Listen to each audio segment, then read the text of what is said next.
Sa mga kontrobersyang kinasangkutan ni Montulfo, pamilya niya ang naging lagi niyang sandalan.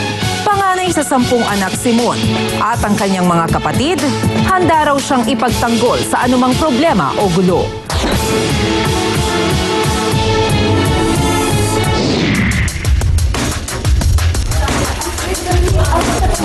Siyempre, lalo na si Rafael.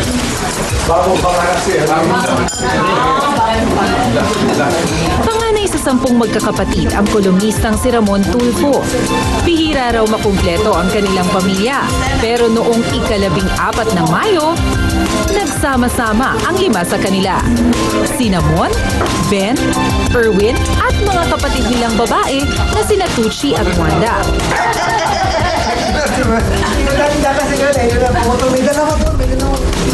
Ang okasyon, Mother's Day celebration para sa kanilang inang si Caridad. Sa totoo lang, yung mga gathering namin na bihira ito. Kanya-kanya kasing trabaho, kanya-kanyang pag-aasikaso sa pamilya. Taong 1946 nang isilang si Ramon Tulfo Jr. sa Davao City. Lieutenant Colonel ang kanyang ama na si Ramon Tulfo Sr. Nakatutok naman sa kanyang paglaki ang inang si Caridad de Shiba na may lahing Hapones.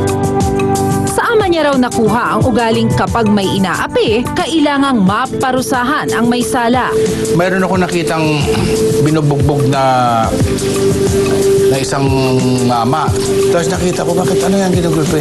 Kasi daw hindi siya nagbibigay daw ng pera, hindi dinadilihan siya. Kinaba ko yung bag ko, tapos nakipagsuntukan na ako. Ang astig na Simon, isa lang daw ang kinatatakutan. Grabe si mami pumalo. Ang masarpit ko yung patpat ng bayabas o kaya yung buntot pagi.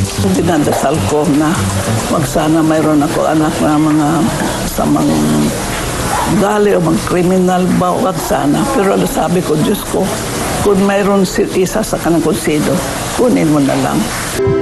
Lahat ng lalaking anak maliban kay Mon ay pumasok sa seminaryo.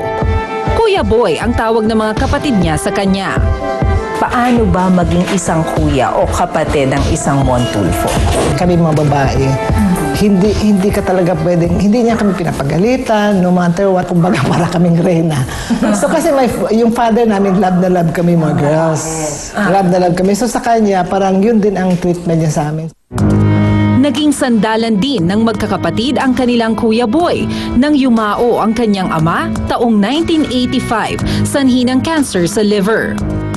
Tumulong si Mon sa pagpapaaral sa kanila. Pupunta ko siya, naka-assign siya dati sa Manila Police District. Police reporter na siya at the same time columnist. Binibigyan ako ng baon for 1 week.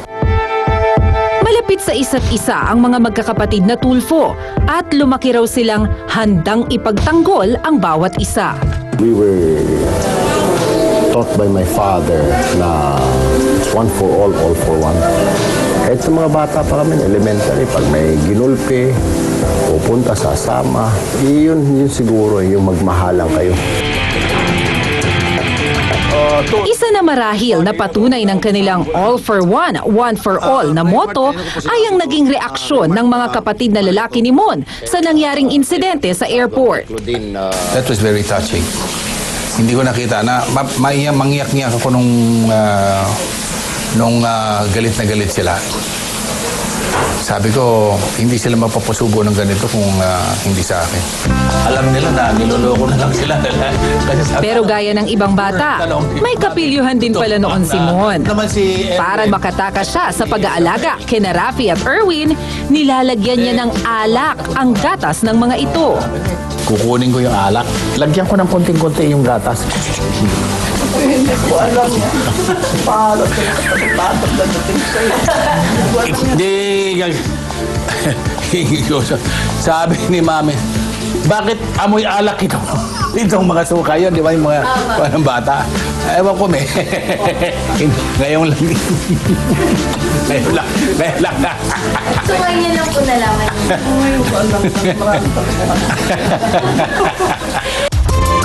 Kabaligtaran sa naging pagpapalaki sa kanya, naging mas mahinahon ang pagtrato ni Mon sa kanyang mga anak. Isang beses ko lang atang pinalo yung mga anak ko. Ano ito? Palo pa. Sa puwet, wala na. Face the wall lang yan. 34 na taong gulang na si Bon, isang helicopter pilot. Habang si Jem naman, 26, ay isang corporate trainer sa isang kumpanya. Pakikwento nga sa amin, ano bang klaseng ama si Mon Tulfo? Malambing. To me, most especially, ewan ko lang to my brother ko, malambing siya sa brother ko. Hindi siya nagagalit sa akin in particular eh. When I do something wrong, kakausapin lang niya ako face to face. Pagdating sa malalaki, you should know how to fight, you should know how to swim. And when you cannot do that properly, ay dyan talaga kayo mag-aaway. Pero sir, between career and family, ano po sir? I would choose my career first. Because without my career, I cannot support my family. Sumbong mo kay Tulfo. Sakali mang magretiro si Mon sa trabaho, nariyan naman daw ang kanyang 4 na taong gulang na apo na si Simon na magpapatuloy ng kanyang mga programa. Gusto ko rin maging newscaster kamukha ng sayo. Ang bumangga, di ba? Ayon kay Jem, mas malimbing daw sa mga apo si Mon. He plays around with the apos. He dances with them. Kinakantahan niya. Mahal na mahal ko po siya. Kasi po, binibigyan po kami ng cake nun. I love you, Lola!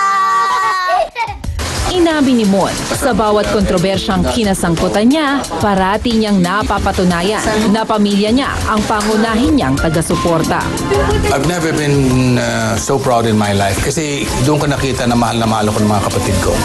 Nung binaba yung suspension na isa ata yun that was the darkest hour in my life. Kasi ginawa ng kapatid ko, yung ginawa nila dahil sa akin.